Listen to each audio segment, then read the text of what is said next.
if I was 29 when I started a business, you'd be reading about me in the paper, and not in a good way. Takeaway with the MEF. This series follows a group of students and industry experts as they join forces to create a flying taxi, or eVTOL. I am your host, Niraj, and this is a conversation I had with Dominic Vrolijks, maker in residence at the Sunshine Coast makerspace. In their own words, we love manufacturing. We love technology. It's in our DNA. It is who we are. Let's take it away. One of the manufacturing mentors, part of the manufacturing team, and the biggest team by far, I reckon. How's that team been going so far? Well, it's early days. Everyone's still sort of finding their feet, and we don't all know each other's names yet. And there's a few of us that have never met before, and then the mentors. So we're sort of getting to know each other. We know each other by reputation, and the students sort of have no point of reference as well. So they're lost in the woods at the moment. Completely, they don't know what's coming around the corner. So that's a bit of a challenge. And the other thing that is good is we don't have an end of semester deadline to submit a report. Not having that academic pressure with the student team is really good. It means that we can just take it at the pace that's occurring naturally. So it feels like it's not being forced right now. It's not being forced. And the other thing is we're dealing with a variable level of skills within the team. So very, very broad range. It is. Some people have got a lot more experience than others. Some people are completely, have no background or no experience. And that's not bad. It just means that we need to make sure that those ones don't get left behind, and that there's an opportunity for everyone in the team. So I think this first 6 months in the team is going to be some really, really important work with not much to show for it. Yeah. But ultimately, long term, I think it's really going to set the teams up so that over the life cycle of this project over the next 10 years, without the work that we're doing right now, building and supporting the team, building a framework, making it so that it's inclusive for new members to come into the team each year, it's going to really set us up for some really awesome success. So, yeah. Yeah, you can really feel their enthusiasm and people wanting to start making stuff straight away. And me as as the person who's always making stuff. I've got a toolbox full of solutions that are ready to go for whatever you want to do.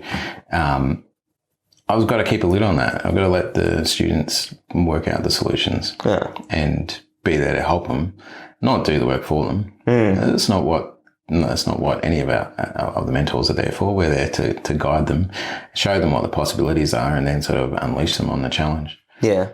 A reminder for everyone that we have students from high schools all the way to fourth year uni students there. And we've got industry experts who've been there, who've been in industry like yourself for years and years and decades perhaps. Yeah. So it's a very broad range of experience that we're covering. So I reckon it's only natural that there's a settling period where we're building the team up. And one of the things I'm looking forward to is, it's a new generation of young minds for us to influence and poison against the establishment of big engineering. Of bureaucratic red tape engineering. Yeah. Don't do it that way. This is the way to do it. And oddly enough, though, you look at some of the best, particularly in aviation, some of the best engineering challenges that have been solved, and they weren't developed with this traditional, a broad management, huge organisation. They were done lean. They were the Skunkworks or the Lockheed Martin. That was exactly the example I was thinking of when they set up the Skunkworks at Lockheed. Can you explain what Skunkworks is? Well, they had to go through a rapid development. And that was Lockheed Martin when they wanted to build these stealth aircraft, and the timelines were so short. That was back when, roughly? In the 50s and the 60s. Yep. And the Skunkworks still continues. But the idea that, okay, we can't have like the traditional approach. So they had to develop the fuselage without an engine. They didn't have the engine ready.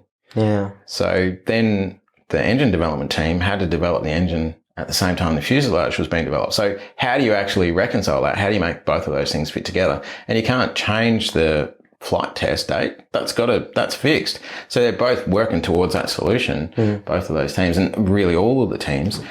So the management approach that they implemented there was really, really interesting. Lots of people have done some really good. There's a really great book called Skunkworks. There's a really excellent video on YouTube on the Skunkworks as well. If you search it, it'll come up as one of the top picks. It's a really good explainer of the management process. And you think, well, what's the management process got to do with product development or developing an aircraft? Actually, without having the right structure in place and how the team's built, you're sort of doomed to failure. It's a really good example. So the idea of how to come up with an alternative method of rapidly developing a product back then, the lessons sort of carry through till today. So many organizations and companies sort of forget that, and they get stuck in this big organization structure and no one's allowed to make decisions and everything's got to feed up to one person who's ultimately responsible. And you do need an element of that, but you need to provide each unit of the organization with its own agency and its own ability to make decisions and determine what the outcome will be.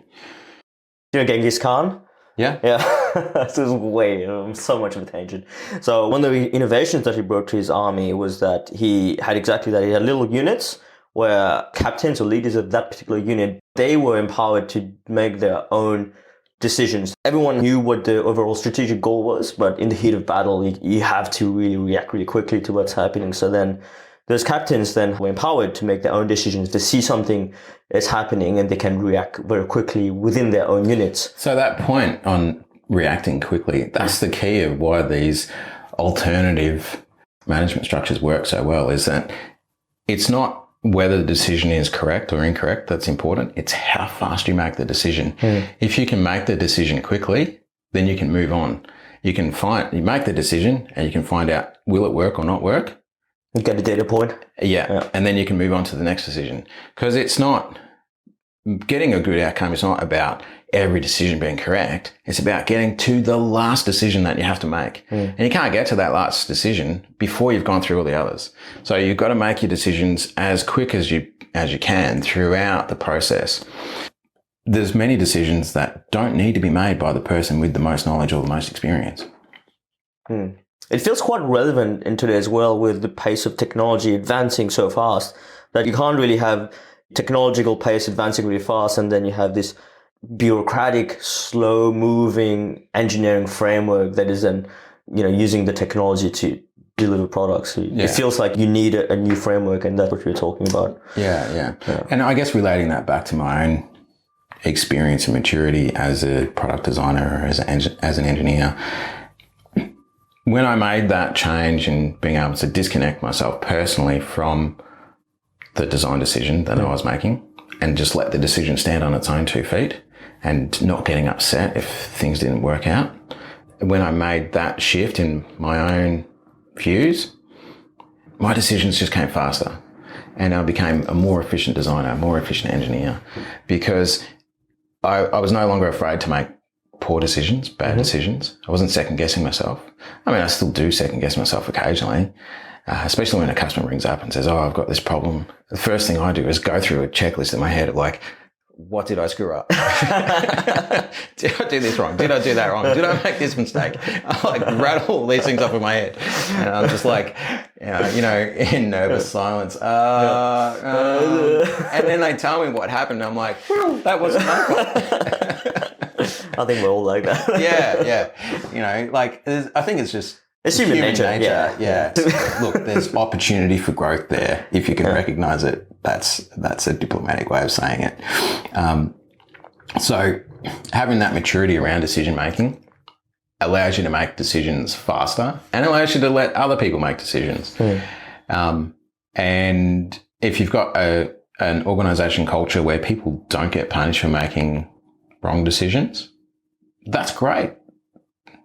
Every organization is going to have wrong decisions and poor outcomes. What's important is having a process to deal with that and to move beyond it to the next step.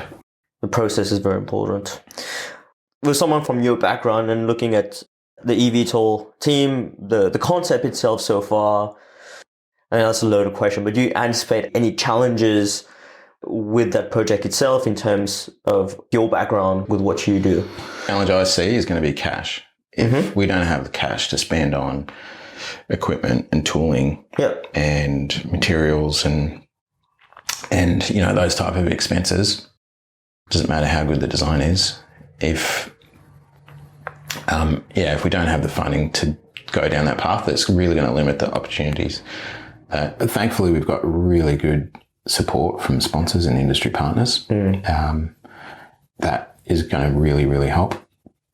And to the credit of UniSC, really impressed with how they've stepped up and decided to back the project. I think it's really good. I think it's come at the right time. We see lots of other universities who are doing, different types of teams, and I'm really, really impressed with how UniSC has decided to go with a theme for the team that is really unusual, not really a core competency for them as well, but it's definitely something where it's been, inclusive enough that it's brought in a whole range of different skills from amongst the student cohort and the local community. I think that is really good. And having it led as a community project supported by the university, I think is a really great way of making sure that it can last beyond the short-term tenure of certain decision makers at the university. If they move on or leave and someone else comes in, having the project led by the community first, I think is really, really good, because it means that we can outlive any of those sort of challenges if they do occur. There's a degree of resilience there with the project. Yeah. It's not locked within that structure, and if there is some change, then the community can keep the project going. And I think the local community is going to see some really good outcomes in terms of skill development and employment opportunities for the candidates who are participating.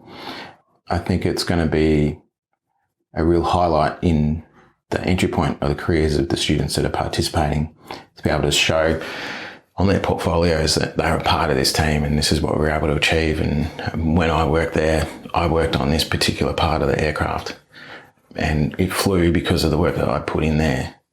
I was lucky early on. I was able to build a portfolio of stuff from high school, of different machining projects, and throughout my entire career, that's what I've done, is build a portfolio so I can demonstrate to my customers, to my employers. And it's also been a toolbox of solutions I reach back into. So it sounds like you started off on really good foot and you got stuck in really cool projects from the start. But like you were saying, it was a lot of the legwork was done prior to that, right? When you were freelancing. Yeah, also. so I, working as a freelancer for a year was really helpful because it helped me build out a portfolio of clients.